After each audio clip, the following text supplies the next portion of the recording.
Hello and welcome back to Kritika Online. Now, I reached my goal of level 55 and I'm going to take a break from this game for a little bit and then come back and finish off leveling this character. But while I'm here, let's talk about the Psion some more. So in my last video, I said it was a very interesting class and it was very powerful.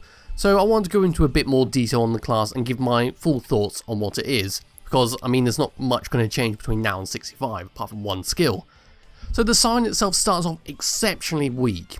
In the first zone you're put in, it is so unbelievably weak and boring that you almost want to drop it, but as soon as you start getting skills, it becomes increasingly more fun to play and a hell of a lot more stronger.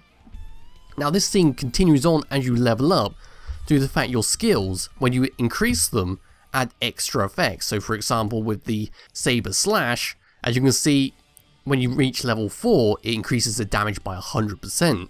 Which is absolutely fantastic when you get it, because it's strong to begin with, but then it starts to wane in power. Sorry, someone just walked past my window. It starts to wane in power, but then by the time you can unlock it after like going through all the other skills, you come back and unlock this one, it suddenly becomes super powerful again, which is pretty fun to use.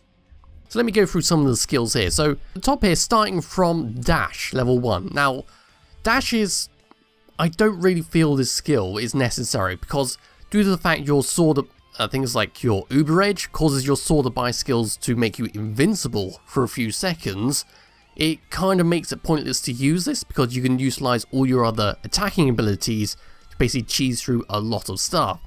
Now if we go across here to the Bane Sword, now outside the first dungeon I never actually saw this get any use at all. It's too weak and it's generally put to shame by the skill Fire. Now Fire is basically your bread and butter skill. You're going to be using this every other ability or you're going to run out of mana very quickly. You want it rank 2 because at rank 2, when you use an ability, like so, you then do a massive spam of bullets in an almost 360-degree angle with like a little dead spot at your back. Now when you use this ability normally like so, it's very, very weak and it wouldn't be worth using. But when you actually use an ability and do that, it becomes very powerful and stun locks all the enemies around you. It does reasonable damage and it's fairly quick to do, and you'll basically want to weave it in with every single ability you do. Now as we move across to the Forge Mastery, you want to take this rank 3. It's just bonus damage. There's nothing more to say to that. It's just extra damage. Now for your Combat Masteries, your Weapon Masteries even, this is personal preference really. You can either, there's two ways you can go about this. You can either use it to plug in gaps in your build, or you can use it to complement your builds, depending on what you want. So it's personal preference for this. I went for critical damage because I already had pretty high critical hit rating, so the extra damage made sense. So for the actual class skills itself, let's start with then the Phantom Blade. You want to take this to rank 3. If I can click on it, there we go. You want to take it to rank 3 because of the teleport behind the enemy thing. So when you use it normally, it will just teleport you there, but at rank 3, you gain the option of pressing it again and you'll teleport behind the enemy. But there is a catch with this, two little catches with this. The actual teleport itself has to physically hit the enemy for you to be able to use it again and teleport behind. And the other thing is, if the enemy is quite big, you're not going to teleport behind it, you'll just sit in front of it and basically teleport to the spot where you just were. Your second ability is the Saber Slash. You want this at rank 4, like I said. The increased power by 100% is really necessary. It's a really hard hitting skill. This ability by itself will one-shot most weak mobs in one go. That's all there is to this. You basically just use it. It's very cheap, it has a short cooldown, it's just a powerful skill. Impel is not a powerful skill, it's a fairly weak skill, but it's passive damage. And that's all this skill is. Basically, when you attack at rank 4, all your attacks will launch a blade into the enemies, and the blade does fairly weak damage, but considering you're spamming a ton of abilities, it starts to add up and will help you with your DPS.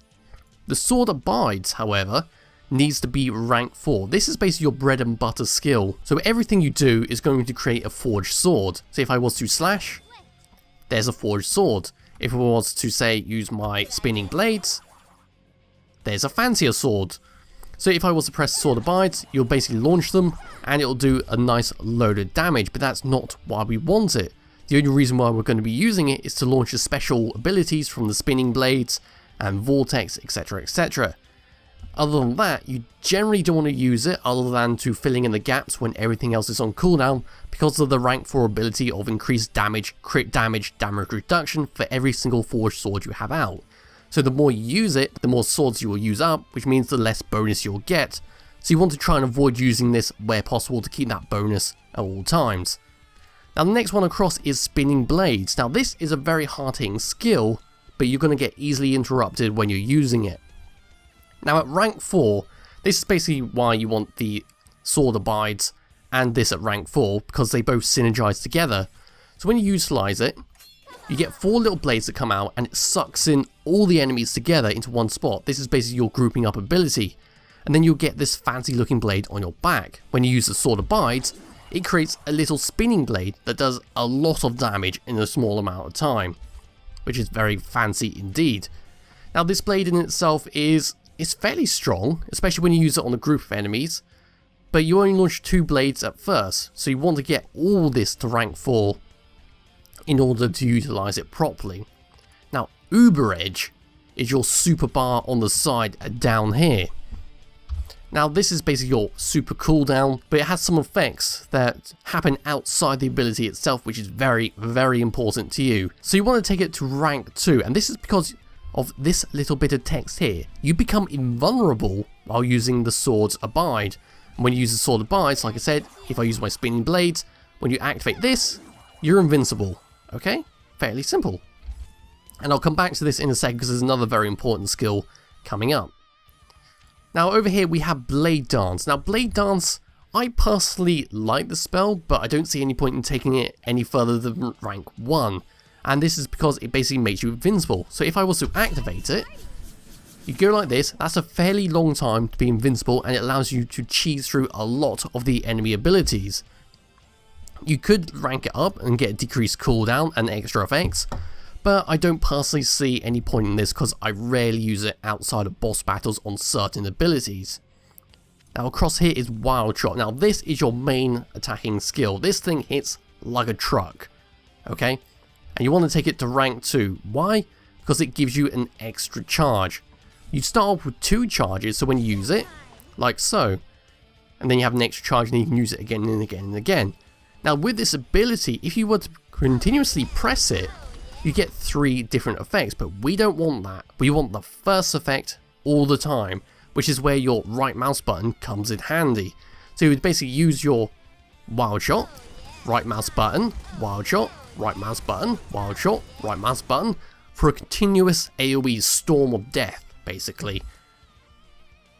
Right, up next is Psychic Vortex. Now this is a very ahhing ability because it's not that great, but it's still useful to use when you have nothing else.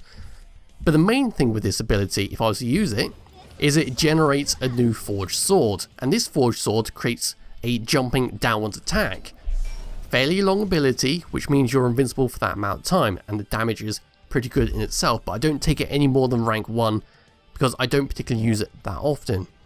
Now Death Blossom is, I'm not sure about this ability. I'm kind of thinking about removing it because it's not that great. There is a catch here, which I said I would come back to. The sword abides. This is it.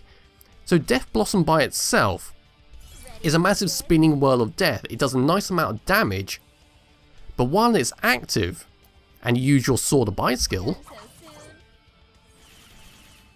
that's quite a long time to be invincible again. But that is the thing though, that long time there, you're just standing still waiting for these weak ass swords to hit the enemy. But you also have to take in the fact that you're invincible while this is happening. But it is kind of a bit of an odd skill because you want to try and maximise the actual spinning ability damage while avoiding using the sword abides, and then at the last second you use sword abides to try and maximise the damage out of it. So it's kind of a bit of a Marmite skill, so to speak. Over the cross we have Excalibur. Now this is a stupidly powerful skill. This will take away half a boss's health in one go. Now I'm going to activate it here. So you do a massive slash and there's big slash and explosions. Very pretty skill.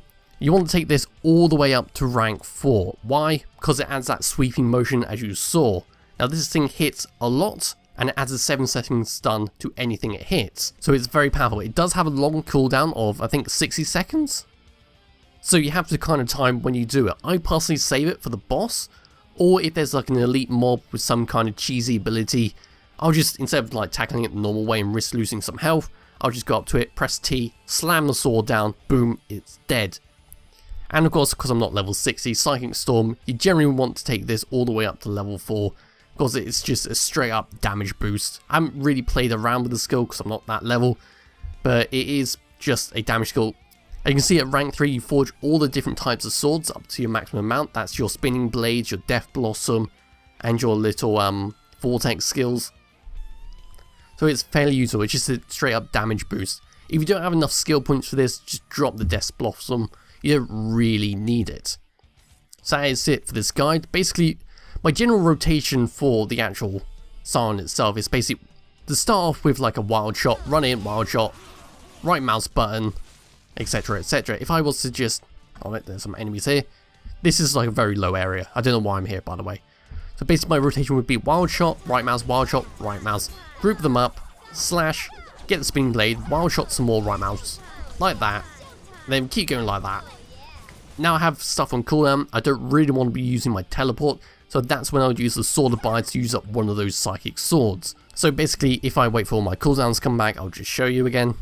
So basically I'll go wild shot, right mouse, that usually stuns everything, then I group them all up, slash like that, sword of bites to get the spinning thing out, another wild shot, right mouse, wild shot, right mouse, splash, slash, spoosh. Basically like that. Fairly simple to do. But yeah, the Psion itself is a really fun class to play. It's pretty different from what I played from the Cat's Paw and the old Reaper. I think I'm a Valkyrie, by the way. I keep saying Reaper, but it's a Valkyrie.